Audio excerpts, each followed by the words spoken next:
Welcome student to week 11 of course Hydraulic Engineering. This week we are going to study topic called Introduction to Computational Fluid Dynamics. This is in continuation to the last week's module where we studied viscous fluid flow and we derived the Navier-Stokes equation.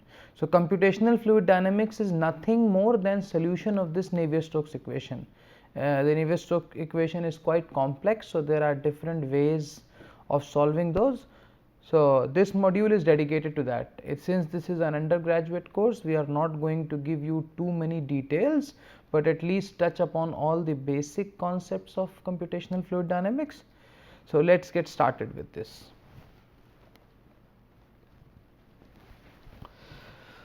So, the first question that is very common and very obvious that you should have in mind is what is CFD? So, the analysis of practical fluid flow problems involve two fundamental approaches. Okay. So, if you try to solve any practical fluid flow problems, we can use two approaches. One is experimentation and the second is the calculation. So, experimentation requires the constructions of model which are tested in various facilities. One topic we have already said and read in this course was dimensional analysis. Dimensional analysis is very critical to this experimentation because when we do the experiments in the lab, to be able to apply those in real life, we need to study dimensional analysis. And as it is written here, experimentation involves the construction of models which are tested in various facilities, whereas calculation involves solution of differential equations. Whatever the differential equation of the problem that we form, that is the solution to that differential equation is called calculation. So, this calculation can be performed in two ways. One is analytically or the second is computationally. Analytical is mathematical solution, for example, like you solve the integral equation by hand using the formulas of math. Computational is using the computers.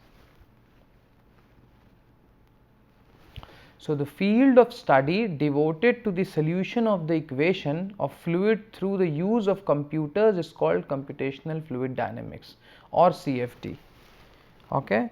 So, this is a very crude definition, but at your level we can say that the field of study devoted to solution of the equations of fluid flow through the use of computers is called computational fluid dynamics or CFD.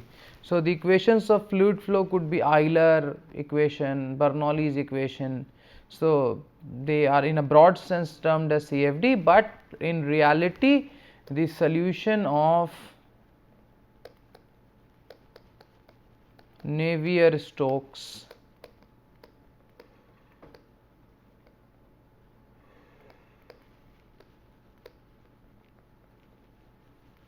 is called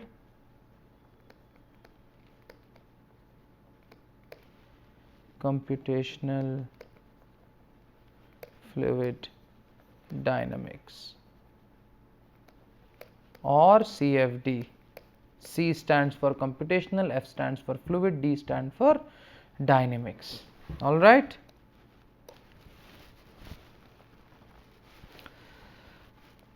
In this field of study called computational fluid dynamics, experimental results are used and they are often used.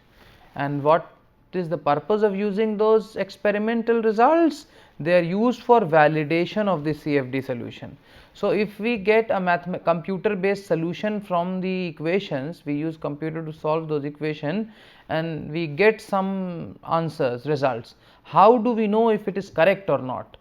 So, what we generally do is we do the mathematical calculations for the same situation as one of the experiments had been done before. Either we do that experiment in the lab or somebody else might have done, but beforehand we know the experimental results of a situation.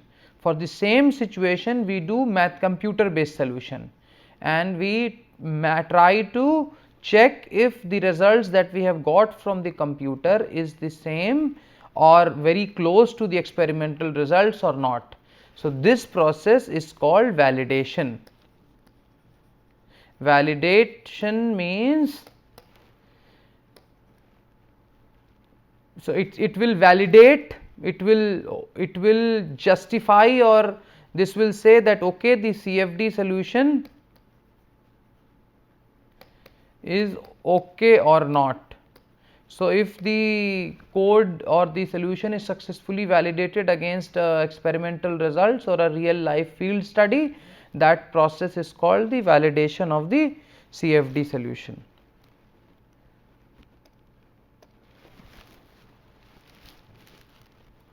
So, computational fluid dynamics can handle laminar flows with with ease. It is not a problem at all. The problems become complicated when we have turbulent fluid flow. So, the CFD solutions for turbulent flow situations are much more complex. All right. The accuracy of the turbulent CFD solutions depends on the appropriateness of the turbulence models. So, we will later study in this module that there are something called turbulence model.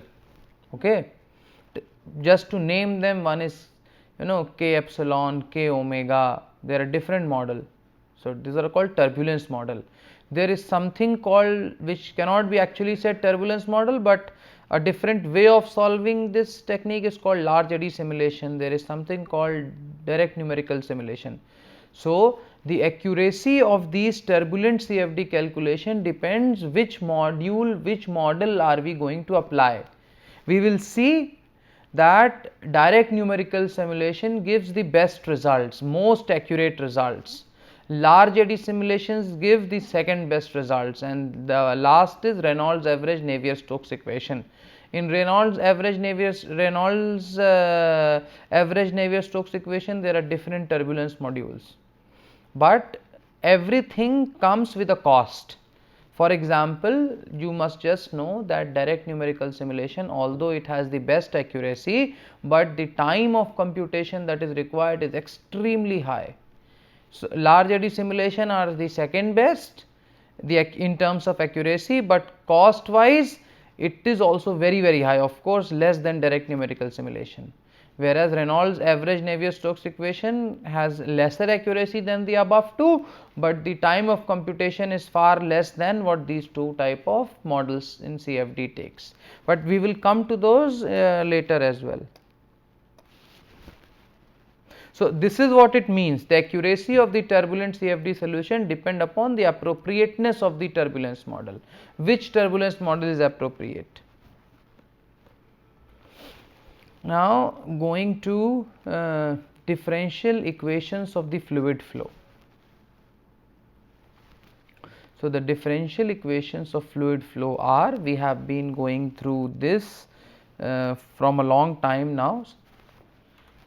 One is continuity equation that we have seen, for example, in compressible flow del dot V is equal to 0, all right, which you have seen actually in the last week's model lectures on viscous fluid flow. And the second is the Navier-Stokes equation. So, these are the two equations, differential equations of fluid flow, all right, and the solution of these equations through computers is called CFD, computational fluid dynamics. So, the aim of CFD is to seek the solution of these equations for practical flow situations under consideration. You remember when we started this lecture, we defined CFD, the use of computers to solve the fluid flow equation, right. So, these are the fluid flow equation that we were talking about, all right. Continuity equation and the Navier-Stokes equation, and the aim of CFD is to seek the solution of these equations, and it should be for a practical flow situation. We should not assume say a velocity of 1 lakh meters per second or something like that. I mean, the simulation should be very much practical in nature, like a velocity of 1 meters per second, or a wave traveling with a wave height of 1 meter. If we assume a wave height of like 100 meters, it might not be very real, for example.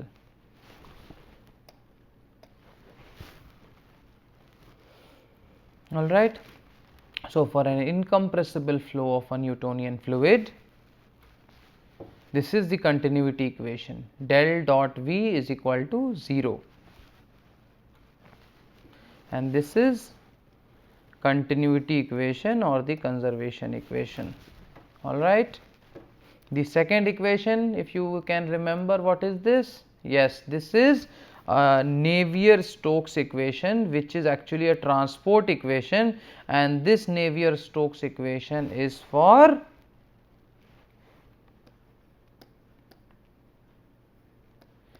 incompressible flow. All right, this one.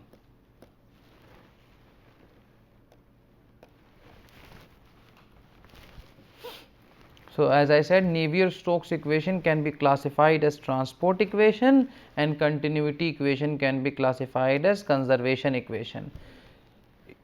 So this transport equation transports what? It is a transport of linear momentum. All right.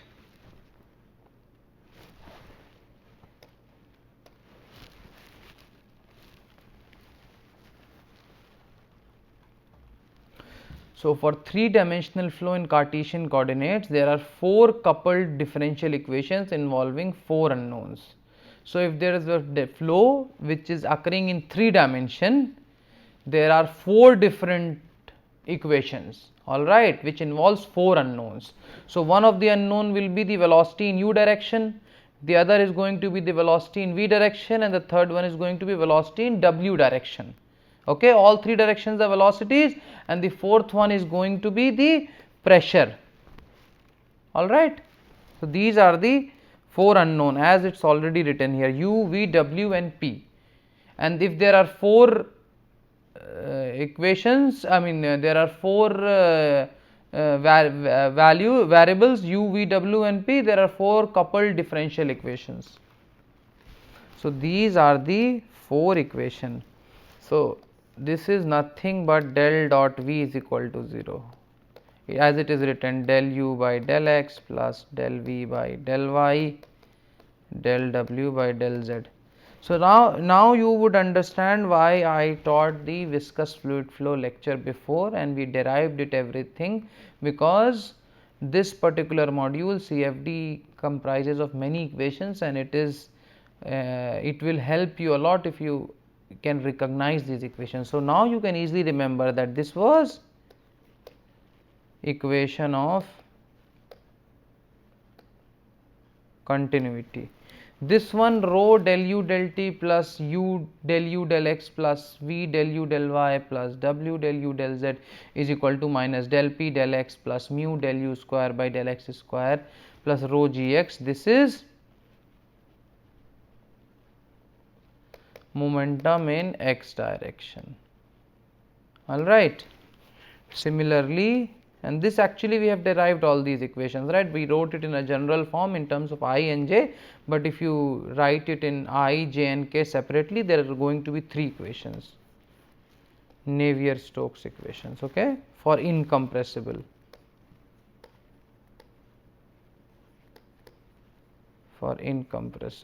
flow. Okay, so this is momentum in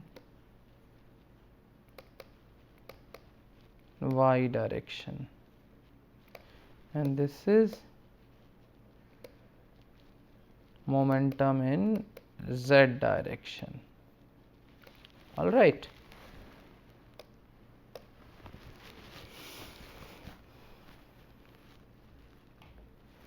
So CFD is the technique of obtaining the solution of these coupled differential equations using numerical methods.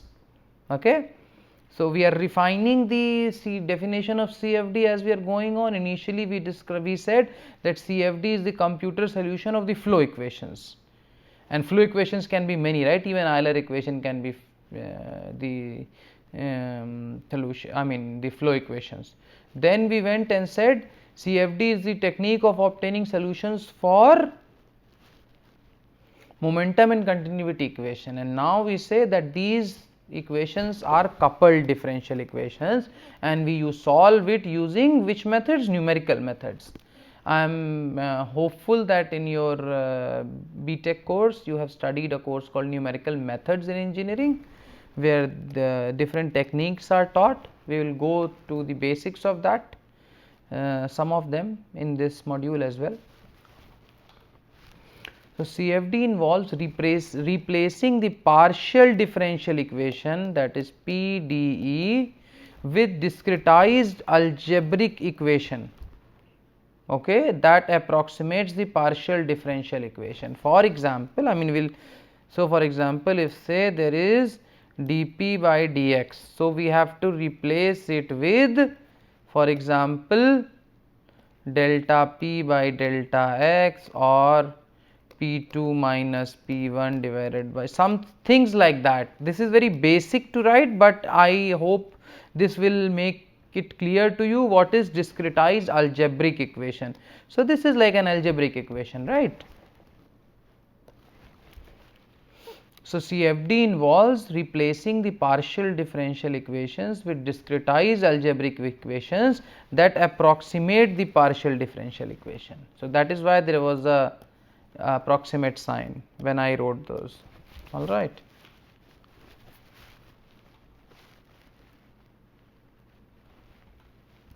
Now, what is the solution procedure? The solution procedure in general, any CFD problems involves the following steps.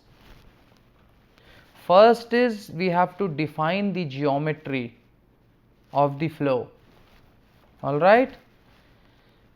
We have to discretize the domain. We will come to it, what defining the geometry is, what discretization of the domain is, and then there is a solver stage, okay.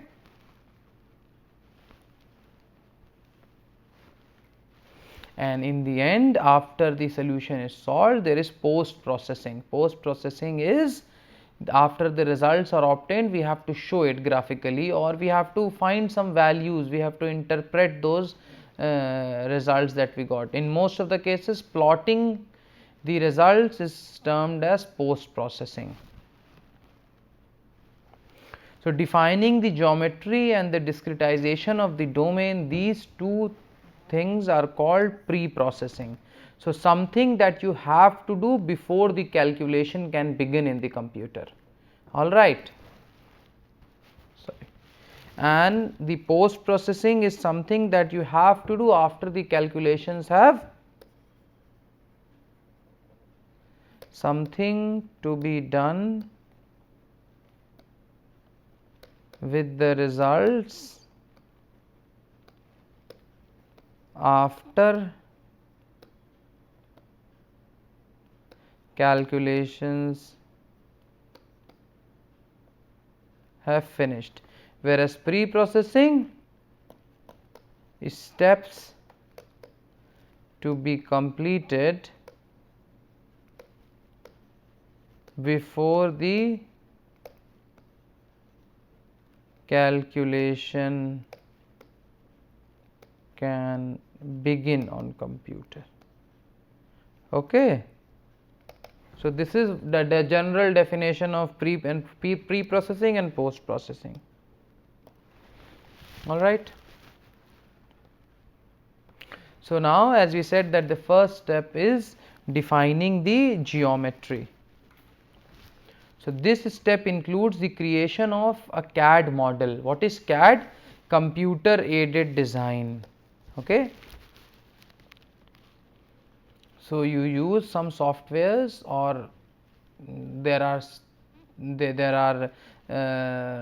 even tools available within the computational fluid dynamics models, where you can define the geometry or derive. For example, suppose for example there is a tank, right, and there is a pier, all right, and you have to, and this is open, I am just drawing it in 2D, assume it is 3D, and flow is coming through this, right. So, you will have to define this tank and this, alright. So, you can do it using the CAD models, alright, and this is defining the geometry. So, what does this CAD model do? The CAD model define the shape and size of the domain in which the flow equations shall be solved. So, what do they do? The CAD model define the shape. Say for example, as we said, it was rectangular in shape, right, and the size of the domain. So, what the length of the, for example, length, what would be the water depth, for example, here water depth, or mean your depth of the tank, actually not the water depth. I will rub this one.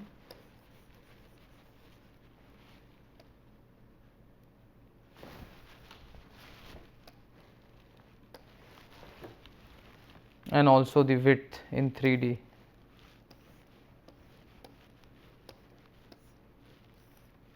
Understand?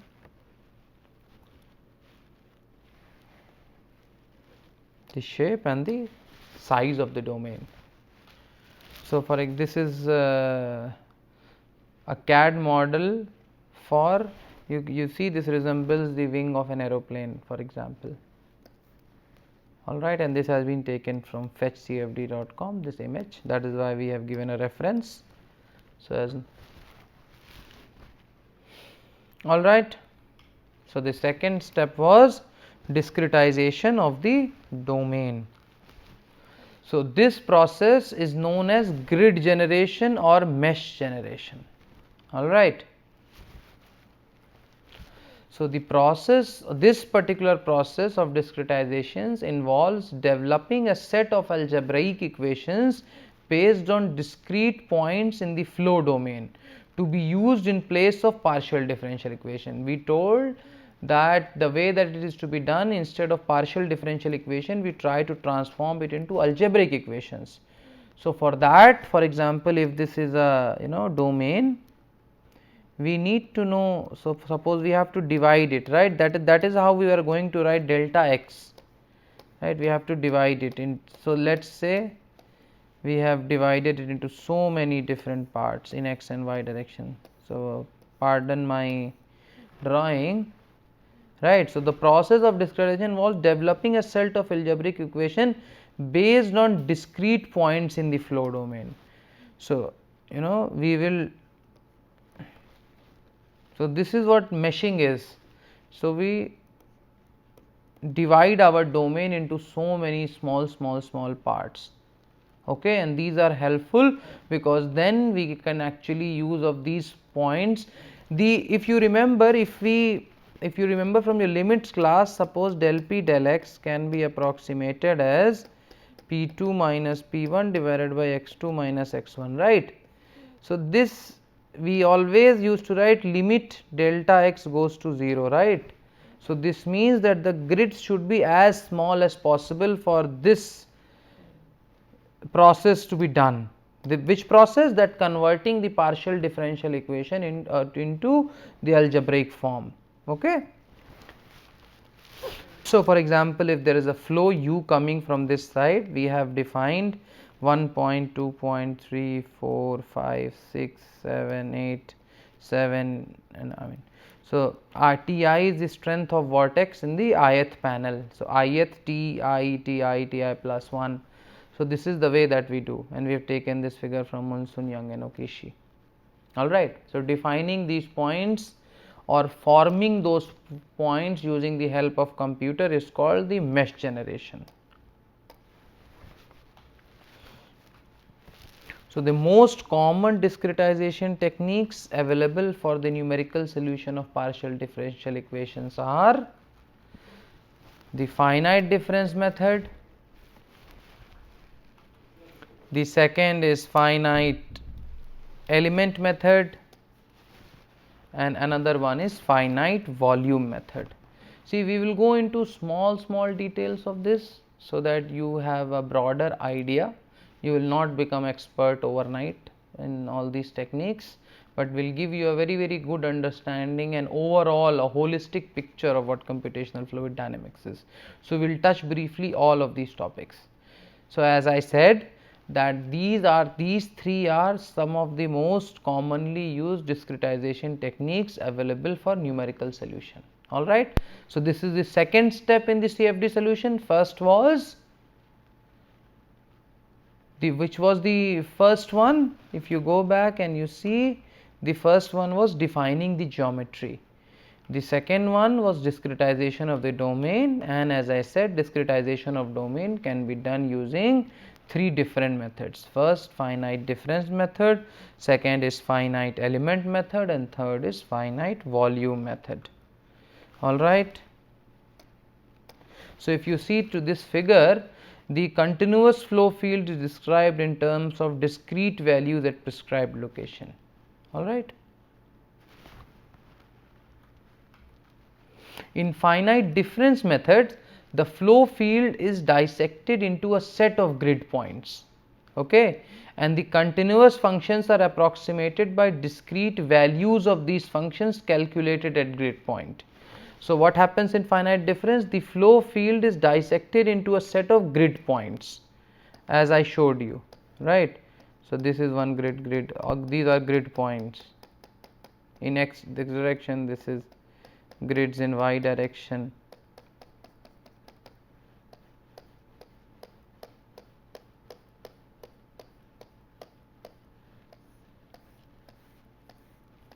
And the continuous functions are approximated by discrete values of these functions. So what we do, we calculate the value. Suppose the velocity and pressure we will calculate at this point, we will calculate at this point using our conversion of partial differential equation to the algebraic equation, okay.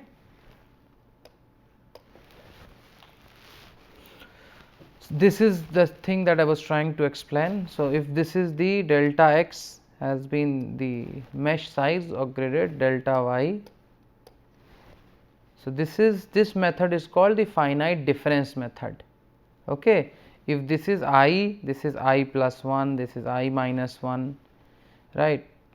This is, suppose this point is I comma j.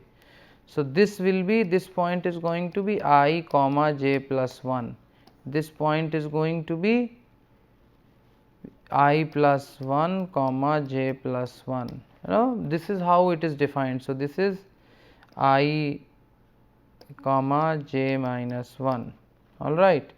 This is I plus, so I plus 1 comma j minus 1, all right.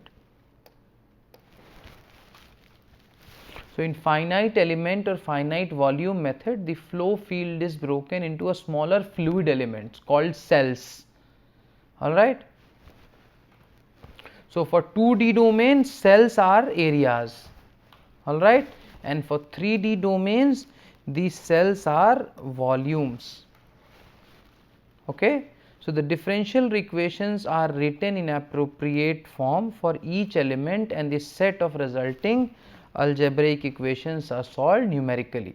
So the differential equations are written for each of these elements, okay, and the set of resulting algebraic equations are solved numerically, okay.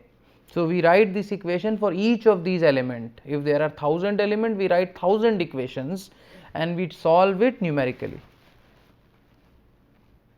So this is an example where you see it's a 2D domain and therefore this is a cell, okay. In the computational domain it is 2D, okay.